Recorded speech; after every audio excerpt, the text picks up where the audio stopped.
প্রাক্তন মন্ত্রীর ঘনিষ্ঠর বাড়িতে ত্রাণ উদ্ধার। বীরবাহার ঘনিষ্ঠ ঠিকাদারের বাড়ি থেকে উদ্ধার হলো ত্রাণ। ঝাড়গ্রামের বিনপুরের নেপুরা গ্রামের ঘটনা। অভিযুক্ত ঠিকাদার বিপ্লব গোস্বামী এই মুহূর্তে পলাতক। আরো বিস্তারিত বলবেন রাজু, আমাদের সঙ্গে রয়েছে রাজু।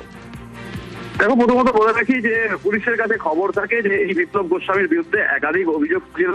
যে সময় তৃণমূল শাসনে ছিল সেই সময় তৃণমূলের মন্ত্রী অর্থাৎ বনমন্ত্রী বীরবাহা হাসদা, যিনি প্রাক্তন রয়েছেন, সেই বীরবাহা হাসদার যে ঘনিষ্ঠ বিপ্লব গোস্বামী, এই বিপ্লব গোস্বামীর বিরুদ্ধেই অভিযোগ ছিল। এবং গতকাল সন্ধ্যে 6টা নাগাদ পুলিশ, তালগড় থানার পুলিশ এবং সিআরপিএফ তার বাড়িতে গিয়ে তল্লাশি শুরু করে এবং সেখান থেকে যে ত্রাণ, তিরপল, শাড়ি এছাড়াও আরো বিভিন্ন সামগ্রী যেগুলো ত্রাণের জন্য দেওয়া হতো, সেই ত্রাণের জিনিসপত্র এই বিপ্লব গোস্বামীর বাড়ি থেকে উদ্ধার হয়েছে। ইতিমধ্যে পুলিশ সেই সমস্ত যে ত্রাণ উদ্ধার করেছে সেই উদ্ধার ত্রাণ তারা থানায় নিয়ে গেছেন। ইতিমধ্যে বিপ্লব গোস্বামীর বিরুদ্ধে আইনত ব্যবস্থা হচ্ছে পুলিশের তরফ থেকে। এবং এই যে ত্রাণ, সরকারি ত্রাণ, সেটা এক ঠিকাদারের বাড়িতে কিভাবে গেল তা নিয়েও প্রশ্ন উঠছে। ইতিমধ্যে এলাকায় মানুষের মধ্যে আতঙ্ক রয়েছে, কারণ গতকাল যেভাবে পুলিশ তদন্ত করেছে সেক্ষেত্রে আরো হয়তো অনেক কিছু উদ্ধার হতে পারে।